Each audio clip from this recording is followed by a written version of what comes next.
We've told you how the dry weather drove up summer corn prices, and no doubt you've experienced those prices.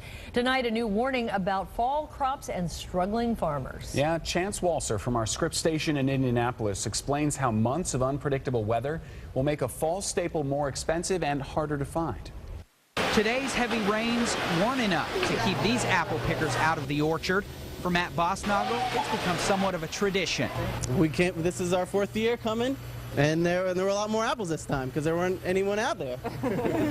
It is that time of year again when this fall fruit is in high demand. But at most orchards in central Indiana, the supply is severely diminished. For Anderson's orchard in Mooresville, they will bring in only about half the crop they're used to.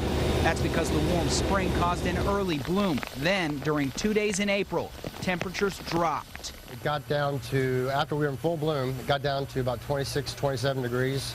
And that's just way too cold for blooms to take. And that's when we lost, I'd say, at least 50% of our crop. For others, it's worse. The owner of Tuttle Orchard in Greenfield is bracing for impact, expecting to take a 75% loss in product.